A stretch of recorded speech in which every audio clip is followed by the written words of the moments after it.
40, 50, 60 عورتیں کسی جگہ نکل کے کوئی دھما چوکڑی کرتی ہیں تو وہ 22 کروڑ کے ملک میں رہنے والی ہماری پاک ماؤں کی نمائندہ کبھی بھی نہیں ہو سکتی۔ اس لیے دنیا ان کا چہرہ دیکھ کے، بلکہ ان کا مکروہ چہرہ دیکھ کے، ہمارے گھروں میں حیا کا پردہ پہن کے بیٹھنے والی عورتوں کو اس پر کبھی بھی وہ قیاس نہ کریں۔ الحمدللہ آج بھی مائیں پاک دودھ پلاتی ہیں تو رسول اللہ کا نام جپنے والے بیٹے پیدا ہوتے ہیں۔ تو اس لیے کوئی ایسی مایوسی، کوئی ایسی کمزوری، کوئی یہ نمائندہ نہیں ہے۔ یہ تو چونکہ دنیا میں ہمارے یہاں ہوتا ہی ہے کہ کوئی بندہ کوئی فضول بات کرتا ہے تو میڈیا اسے کورج زیادہ دیتا ہے تو لوگ سمجھتے ہیں پتہ نہیں کیا ہو گیا۔ ایسی کوئی بات نہیں ہے۔ یہ تو چند لوگ ہیں، وظیفہ خوار ہیں، خریدے ہوئے لوگ ہیں، اور ان کو جان بوجھ کے لا کے یہاں مسلط کیا جاتا ہے معاذ اللہ پاکستان کی شکل دکھانے میں۔ کچھ اپنے اس میں ملوث ہوتے ہیں تاکہ بگڑی ہوئی صورت لوگوں کے سامنے پیش کی جائے۔ یہ وطن ہے داتا علی اجویری کا اور بابا فرید الدین مسعود گنج شکر کا، یہ اللہ والوں کا وطن ہے، یہ حضرت محدث اعظم پاکستان کا وطن ہے۔ اس کے اندر اس طرح کے لوگ کس طرح پنپ سکتے ہیں؟ کوئی ان کا وجود نہیں۔ تو قرآن حکیم نے ہمیں کہہ دیا کہ جو بھی نیک عمل کرے وہ مرد ہو یا عورت ہو، تخصیص کوئی نہیں، ہو مومن مرد ہو چاہے عورت ہو، فَلَنُحْيِيَنَّهُ حَيَاةً طَيِّبَةً، ہم اسے پاکیزہ زندگی عطا فرمائیں گے۔ اللہ کے پیارے رسول صلی اللہ تعالی علیہ وسلم نے ارشاد فرمایا، حضور علیہ السلام ارشاد فرماتے ہیں کہ مختصر سی بات ہے، مسند امام احمد بن حنبل میں، انسان کے لیے جنت میں چلے جانا نا بہت بڑی کامیابی ہے۔ کیوں؟ اس لیے کہ اللہ کا دیدار بھی جنت میں اور مدینے والے محبوب کا قرب بھی جنت میں نصیب ہوگا۔ رسول کائنات علیہ السلام کے قرب میں بھی جگہ وہی جنت میں ملے گی، وہیں سب اللہ والوں کی زیارت ہے، وہیں سب کے لیے انعامات ہے، وہیں سب کا بسیرا ہے۔ قرآن مجید نے کہا اصحاب الجنتی ہم الفائزون، اصحاب الجنتی ہم الفائزون، یہ جو جنتی ہیں یہ کامیاب لوگ ہیں۔ تو نبی پاک صلی اللہ علیہ وسلم نے مختصر بات ارشاد فرمائی مسند امام احمد بن حنبل میں، حضور فرمانے لگے عورت 5 نمازیں پڑھے، اپنے روزوں کی حفاظت کرے، یعنی رمضان کے روزے رکھے، فرمایا اپنے خامند کی اطاعت کرے، نماز روزے کی پابندی کرے، خامند کی اطاعت کرے اور اپنی شرمگاہ کی حفاظت کرے۔ تو حضور فرماتے ہیں پھر قیامت والے دن نہ اس کے لیے جنت کھول دی جائے گی، وہ جس دروازے سے چاہے جنت میں داخل ہو جائے۔ پھر کھول دیا اللہ تعالیٰ نے اس کے لیے۔ دو ہی باتیں، ایک یہ کہ نماز روزے کا خیال کرے، خامد کی اطاعت کرے، شرمگاہ کی حفاظت کرے، تو جنت کے جس دروازے سے وہ چاہے گی نا اس کو داخلہ دے دیا جائے۔ تو عورتوں نے بڑے مضبوط ایمان کا مظاہرہ کیا ہے، مضبوط ایمان کا۔ پہلی مثال دیتا ہوں جناب ہاجرہ کی۔ حضرت ہاجرہ رضی اللہ تعالی عنہا حضرت اسماعیل علیہ السلام کی والدہ ہیں، جناب ابراہیم خلیل اللہ علیہ السلام کی اہلیہ ہیں۔ میں نے پہلے بھی ایک دفعہ کہا تھا، پھر کہتا ہوں کہ آج کل نا کاکروچ دیکھ کے، چھپکلی دیکھ کے چیخ مارنا یہ خوف نہیں، یہ فیشن ہے۔ اسے پتہ چلتا ہے کہ یہ برگر فیملی ہے، اسے پتہ چلتا ہے یہ امیر لوگ ہیں۔ یعنی کاکروچ کھا جاتا ہے کہ چھپکلی کھا جاتی ہے، لیکن یہ نا جی وہ جی ہمارا بچہ چیخ مارتا ہے اس کو دیکھ کے، کیا مطلب ہے بڑا پڑھا لکھا جی، بڑی سوبر فیملی۔ یہ پڑھے لکھے نہیں، یہ بزدل ہونے کی علامت۔ کمزور پڑنا، ڈرنا، خوف کھانا، اللہ تبارک و تعالیٰ پر ایمان رکھتے ہوئے توکل میں کمزوری کرنا، معاذ اللہ۔ مسلمان کا تو یہ نظریہ نہیں نہ ہوتا، اور مسلمان عورتوں کا ہر وقت رونا کہ نصیب پتہ نہیں کیسے ہوں گے، پتہ نہیں کیا بنے گا، میرا تو کچھ بن ہی نہیں رہا۔ جب بات کرنا رو کے کرنا، جب سنانا دکھ ہی سنانا۔ یہی حال ماں کا ہے، یہی بہن کا ہے، یہی بیٹی کا ہے، اللہ ماشاءاللہ کچھ اچھی بھی ہے۔ تو اس قدر زیادہ کمزور نظریات مسلمان عورتوں کے نہیں ہوتے۔ اور پھر ساری زندگی اگر یاد کرنا ہے تو دکھ یاد کرنا ہے، سکھ نہیں یاد کرنا۔ زندگی کے اندر جہاں کسی جگہ آزمائش آئی اس کا ذکر روز کرنا ہے، اور جو آسانی آئی ان کو بھول جانا ہے۔ حضرت حاجرہ کو جناب ابراہیم خلیل اللہ علیہ السلام چھوٹا سا بیٹا دے کے وادی غیر ذی زرعین میں چھوڑ آئے، اتنی سی کھجوریں، ایک مشکیزہ پانی کا، اس خاتون کو وہاں کھڑا کیا، دور دور تک آبادی کوئی نہیں، جنگل کا سما ہے، پرندے تک آ کے نہیں چہکتے، کوئی چیز نہیں دنیا کی، لیکن ایمان اس کو کہتے ہیں، طاقت اس کو کہتے ہیں، کلمہ پڑھنے کے بعد کھڑا رہنا اور اپنے توکل کو مضبوط رکھنا اس کو کہتے ہیں۔ حضرت ابراہیم واپس لوٹ رہے تھے تو جناب حاجرہ نے ایک سوال پوچھا، بس ایک۔ جناب حاجرہ عرض کرتی ہیں اللہ کے خلیل، یہ اپنی مرضی سے چھوڑ کے جا رہے ہو کہ رب کا حکم ہے؟ میرے مالک کی میرے بارے میں یہی فیصلہ ہے، یہی رضا ہے، یا آپ اپنی مرضی میں چھوڑ کے جا رہے ہیں؟ تو جناب خلیل علیہ السلام فرمانے لگے، حاجرہ نہیں، یہ رب کا فیصلہ ہے، یہ اللہ کی رضا ہے۔ تو آپ کو بخاری میں یہ لفظ ملیں گے، جناب حاجرہ کہنے لگی پھر آپ فکر نہ کریں، اگر رب کا یہ حکم ہے تو پھر میرا رب ہمیں کبھی بھی ضائع نہیں کرے گا۔ یہ مضبوطی ایمان کی، یہ مضبوطی، رب پھر ہمیں کبھی ضائع۔ او میرے ملت کی بیٹیوں اور بہنوں، ساری امیدیں خامن سے کیوں لگاتی ہو؟ ساری امیدیں بیٹے اور بھائی سے کیوں لگاتی ہو؟ ساری امیدیں دنیا سے کیوں لگاتی ہو؟ اس طرح کرو، اپنی ساری امیدیں اپنے رب کے ساتھ وابستہ کرو، رب کی رضا پہ، رب کے فیصلوں پہ راضی رہنا سیکھو۔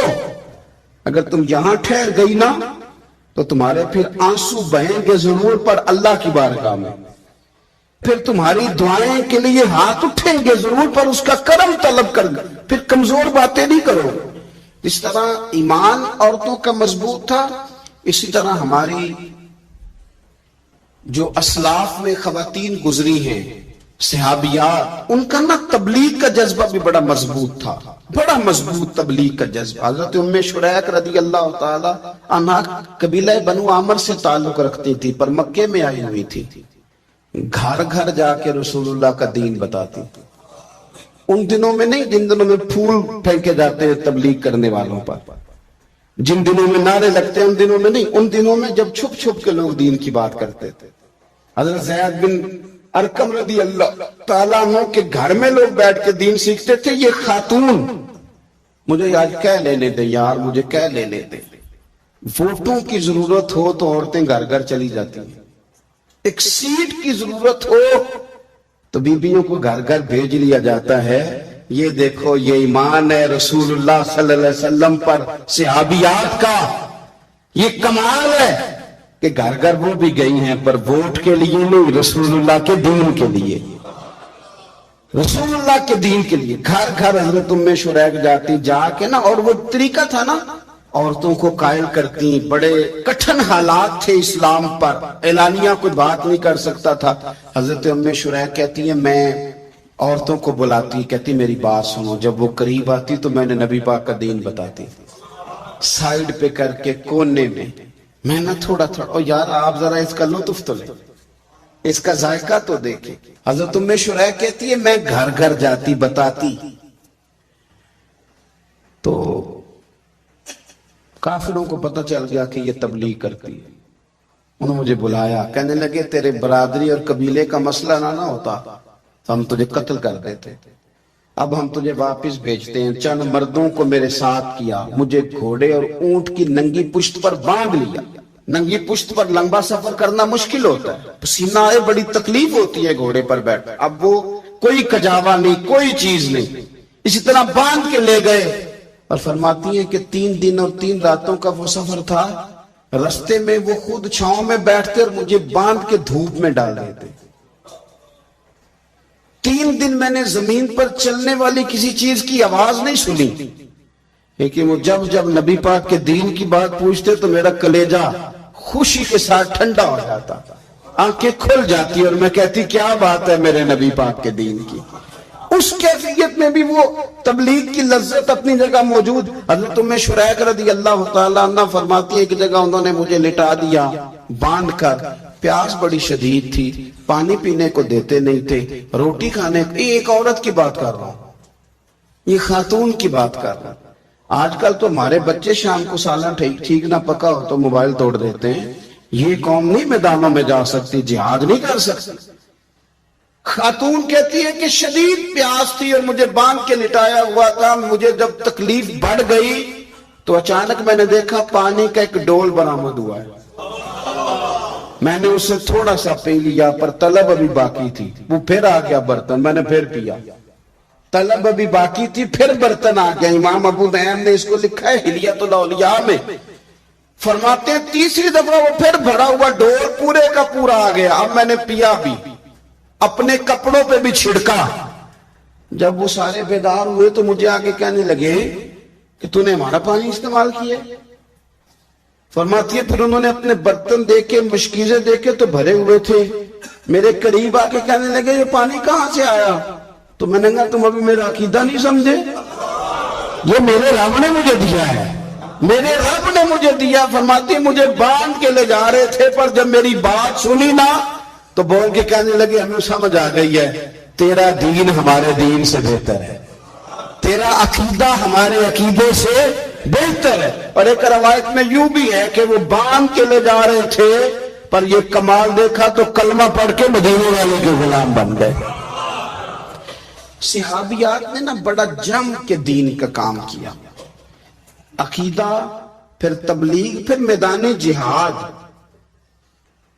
عورتیں جہاد میں جایا کرتی تھی، وہ زخمیوں کو پانی پلاتی تھی، مرہم پٹی کرتی تھی، پہلے اپنے جسم کے ساتھ بڑی بڑی پٹیاں لپیٹ کے لے جاتی، جہاں کسی زخمی کو ضرورت ہوتی وہ پٹیاں کرتی، اور اعصابی طور پر مضبوط رہ کے میدان کے اندر جہاد وہ بندہ کرتا ہے جو یقین کامل کی دولت جسے نصیب ہو، جسے پتا ہو کہ یہ میں مروں گا تو میرا مرنا رائے گا نہیں، اللہ مجھے شہادت کا درجہ عطا فرمائے گا۔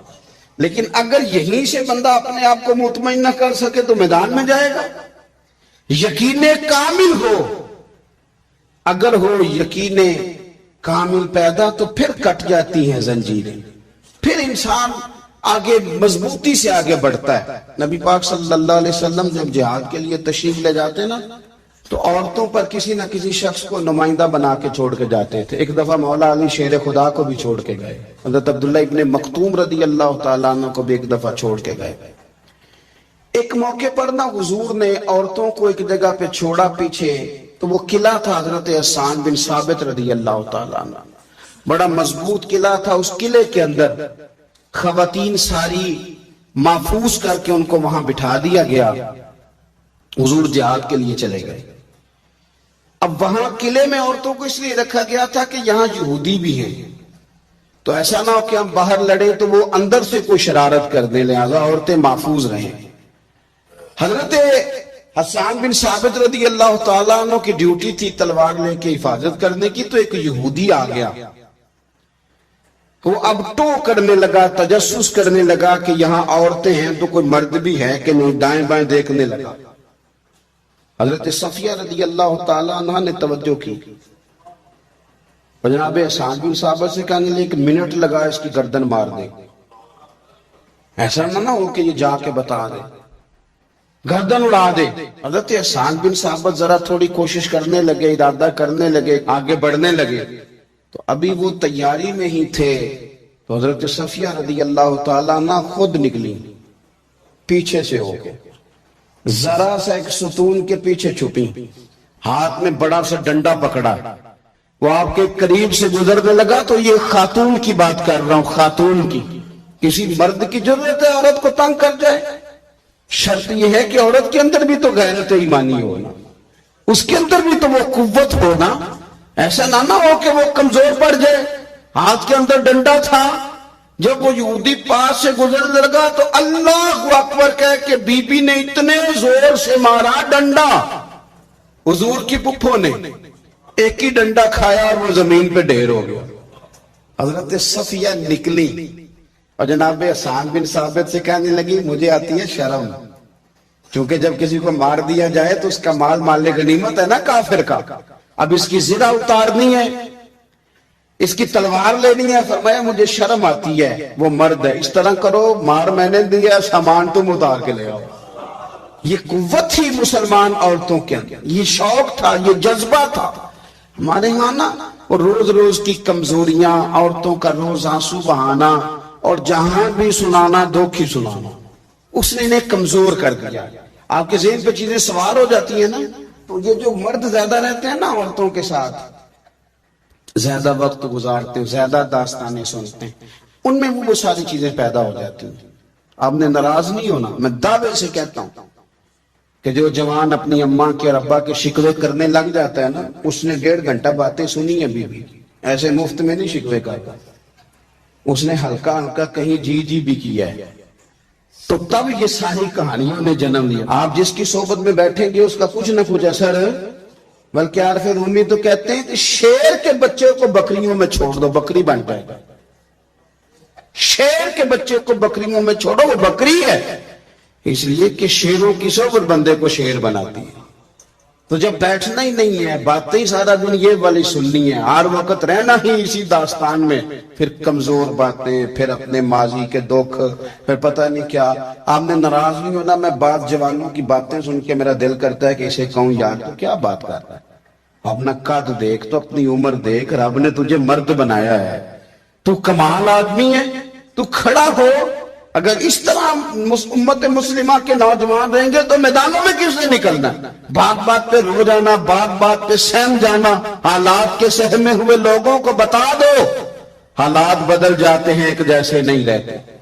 آپ کی طبیعت میں دلیری اور وقار ہونا چاہیے۔ حضرت اسماء بنت ابی بکر صدیق، حضرت صدیق اکبر رضی اللہ تعالی عنہ کی وہ صاحبزادی ہیں جو حضرت عائشہ کی بڑی ہمشیرہ ہیں۔ رات کو غار ثور میں مرد جاتے ڈرتے ہیں، آج بھی ڈرتے ہیں، اور جناب اسماء نبی پاک کی روٹی لے کے جایا کرتی تھی۔ پھر اللہ نے ان کو بیٹا دیا، حضرت عبداللہ بن زبیر، یہ حضور کی پھپھی کے نواسے ہیں۔ حضرت زبیر بن عوام عشرہ مبشرہ صحابی ہیں، ان کے بیٹے ہیں، اور یہ وہ خوشبخت جوان ہے جس کو گھٹی نبی پاک نے اپنے لعاب دہن سے عطا فرمائی۔ یزیدی فوجوں کے خلاف امام حسین کے بعد جو آدمی باقاعدہ مرتب فوج کے ساتھ میدان میں آئے وہ حضرت عبداللہ ابن زبیر ہے، مرتب کر کے اپنا لشکر لے کے نکلے۔ حضرت اسماء بوڑھی ہو گئی تھی، 90 سال عمر تھی، نظر نہیں آتا تھا۔ حضرت عبداللہ ابن زبیر جب لڑے یزیدی فوجوں کے خلاف تو کچھ ساتھی شہید ہو گئے، کچھ کے قدم پیچھے ہٹ گئے۔ حضرت عبداللہ ابن زبیر ماں کے پاس آئے اور ماں سے آ کے کہتے ہیں اماں میرے کچھ ساتھی کمزور پڑ گئے، کچھ شہید ہو گئے، اور یہ بڑے سخت لوگوں کی فوج سے ہمارا مقابلہ ہے، تو اس وقت تیرے ساتھ کوئی خدمت گزار نہیں، میں تیرا اکیلا سہارا ہوں، ماں تو بتا میں کیا کروں، آگے جاؤں کہ واپس مڑوں؟ نابینا ہیں حضرت اسماء، عمر ہے 90 سال، بیٹے کی پشت پہ ہاتھ رکھ کے کہتی ہیں پتر پہلے یہ بتا کہ تو حق پہ ہے کہ نہیں، تو حق پہ ہے کہ نہیں؟ ان ماں کی گود میں اسلام پلا کرتا تھا، حق پہ ہے کہ نہیں؟ تو حضرت عبداللہ ابن زبیر کہنے لگے اماں میں حق میں ہوں۔ تو حضرت اسماء کہنے لگے پتر پھر میدان میں جا اور میرا پتر ایک میرے ساتھ وعدہ کر، کوئی بھی تیر پشت پہ نہ کھانا، سارے سینے پہ کھا کے آنا۔ حضرت عبداللہ ابن زبیر عرض کرنے لگے اماں یہ بڑے ظالم قسم کے دشمن ہے، یہ آنکھیں نکال دیتے ہیں، ہونٹ کاٹ دیتے ہیں، جسم کے ٹکڑے ٹکڑے کرتے ہیں، تو سہ لے گی؟ کیا جواب ہے، کیا طاقت ہے، کیا ہمت ہے۔ حضرت اسماء فرمانے لگی پتر بکرے کو نہ صرف ذبح ہوتے وقت تکلیف ہوتی ہے، کھال اترتے وقت کوئی تکلیف نہیں ہوتی، جا میرا بیٹا میدان میں۔ حضرت عبداللہ ابن زبیر شہید کر دیے گئے، ان کی لاش مبارک مکہ مکرمہ کے چوک میں جنت المعلا کے پاس لٹکا دی گئی۔ حجاج بن یوسف نے حضرت اسماء کو بلایا اور بلا کے کہنے لگا تجھے پتہ ہے تیرا بیٹا لٹکا ہوا ہے؟ فرمانے لگی ہاں مجھے پتہ ہے، یہ بچپن سے ہی شاہ سوار ہے، یہ گھوڑوں پہ رہنا ہی پسند کرتا تھا۔ اور پھر کیا جملہ کہا، حجاج کے لوگ کہتے ہیں یہ فوجوں میں اور تلواروں کی جھنکار میں کبھی نہیں کانپا تھا، پر حضرت اسماء جو نابینا ہیں ان کے جملوں نے نرزہ طاری کر دیا۔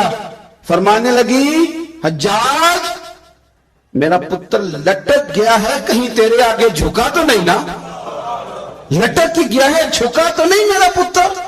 14 دن تک لٹکے رہے، لاش مبارک لٹکی رہی، لیکن حضور کا لعاب دہن تھا نا، لوگ کہتے ہیں قریب سے گزرتے تھے تو دور دور تک خوشبوئیں پھیلی ہوئی، دور دور تک۔ مائیں ایک صحابیہ ہے، نام ہے ام عمارہ، جنگ احد میں زخمیوں کو پانی پلاتی، اپنے 2 بیٹے اپنا شوہر لے کے احد میں آئے، زخمیوں کو پانی پلاتی، مرہم پٹی کرتی۔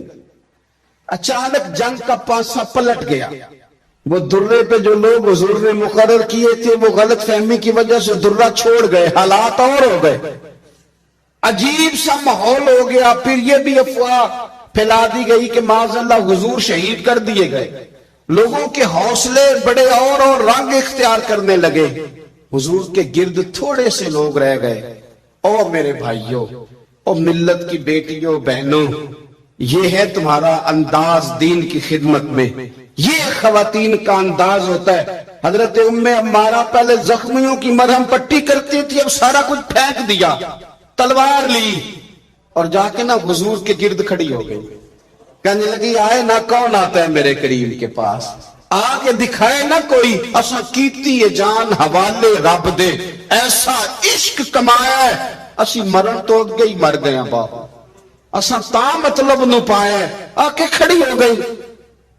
حضور فرماتے ہیں میں دائیں دیکھتا تھا تو ام عمارہ ہوتی تھی، میں بائیں دیکھتا تھا تو ام عمارہ ہوتی تھی، آگے دیکھتا تھا تو ام عمارہ، پیچھے ام عمارہ۔ حضور فرمانے لگے تو بہت سارے لوگوں سے سبقت لے گئی ہے، تو بڑے سارے لوگوں سے آگے نکل گئی ہے، ان کو زخم لگ رہے ہیں، تیر آ رہے ہیں، پر خاتون ہو کے ڈٹی ہوئی ہیں، رسول اللہ صلی اللہ علیہ وسلم کے سامنے کھڑی، حضور پر آنے والے تیر اپنے وجود پہ لیتی ہیں۔ او میرے عزیز، رسول پاک علیہ السلام نے فرمایا تجھے رب نے بڑا حوصلہ دیا ہے، اتنا گہرا زخم بازو میں آیا کہ غار بن گئی، غار۔ اللہ کے پیارے محبوب نے نظر کرم فرمائی، حضور نے فرمایا کچھ مانگ لے، کہنے لگی سونیا اگر میری خدمت قبول ہے تو دعا کر دیں اللہ قیامت کے دن بھی آپ سے دور نہ کرے، رب دور نہ کرے۔ حضور نے دعا کر دی، اے اللہ اس کو اور اس کے خاندان کو قیامت میں بھی میری رفاقت دینا۔ حضور کی دعا سنی تو باہر نکلی، فرمانے لگی لوگوں لو پھر میں نے اپنا مقصد پا لیا ہے، میں کامیاب ہو گئی ہوں، اب دنیا کی کوئی مصیبت بھی میرے اوپر آئے تو مجھے کوئی پرواہ نہیں، اس لیے کہ مدینے والے نے یہاں بھی کرم فرما دیا ہے وہاں بھی کرم فرما دیا ہے۔ یہ طاقتیں تھیں ان خواتین کے۔ ایک تابعی بزرگ تھے حضرت ابو عبد الرحمن فروغ، صاحب تاریخ بغداد نے لکھا ہے وہ جہاد پہ چلے گئے، 30,000 دینار اپنی بیوی کو جاتے دفعہ دے گئے، کہنے لگے لو پاس رکھ لو، اور بیٹا بھی ماں کی گود میں ہی تھا، کچھ نے لکھا پیدا ہو چکے تھے، کچھ کا کہنا ہے کہ ان کے جانے کے 1-2 ماہ بعد بیٹے کی ولادت ہوئی، اور بیٹے کا نام کیا ہے ربیہ بن ابو عبد الرحمن، اور یہ بیٹے وہ ہیں جو حضرت امام مالک جیسے لوگوں کے استاد ہیں، حضرت حسن بصری جیسے لوگوں نے ان سے پڑھا، خود جہاد پہ چلے گئے۔ آج تو فوجیوں کی نوکری ہے نا جی، ان کا یہ نظام ہے کہ وہ جاتے ہیں انہیں تنخواہ ملتی ہے، چھٹی پہ آتے ہیں۔ اس زمانے میں یہ تھا کہ مال غنیمت سے حصہ ملتا تھا، اور فتوحات کا یہ طریقہ تھا کہ یہ علاقہ فتح ہوا تو آگے چلے گئے، وہ فتح ہوا تو آگے چلے گئے، وہ فتح ہوا تو آگے چلے گئے، کسی نے لوٹنا ہے تو پابندی نہیں تھی، لوٹ سکتا ہے۔ کچھ لوگ جہاد میں ہی رہتے تھے۔ حضرت ابو عبد الرحمن فروغ 27 سال جہاد میں رہے، 27 سال۔ یہاں تو خاوند باہر ہو تو بہت ساری عورتیں کہہ دیتی ہیں کہ تیرے ابے نے تو صرف پیسے کمائے، مصیبتیں تو ساری میں نے دیکھی۔ معاذ اللہ بعض جگہ، سب نہیں لیکن بعض جگہ کہہ دیتی ہیں کہ وقت تے سارے میں کیتے۔ 27 سال شوہر چلا گیا، واپس نہیں آیا، 30,000 دینار دے کے چلے گئے۔ 27 سال کے بعد خیال آیا گھر کا، اب بیٹا محدث بن گیا، عالم بن گیا، اور کمال یہ کہ رہتے کہاں تھے؟ حضور کے مدینے میں، مدینہ النبی میں، مدینہ منورہ میں صلی اللہ تعالی علیہ وسلم۔ اور ان کے صاحبزادے حضرت ربیہ یہ مسجد نبی میں، حضور کی مسجد میں بیٹھ کے نبی پاک کی حدیث پڑھایا کرتے۔ آئے گھر، دروازے پہ دستک دی، صاحبزادے نے دروازہ کھولا، نہ باپ بیٹے کو پہچانتا ہے نہ بیٹا باپ کو،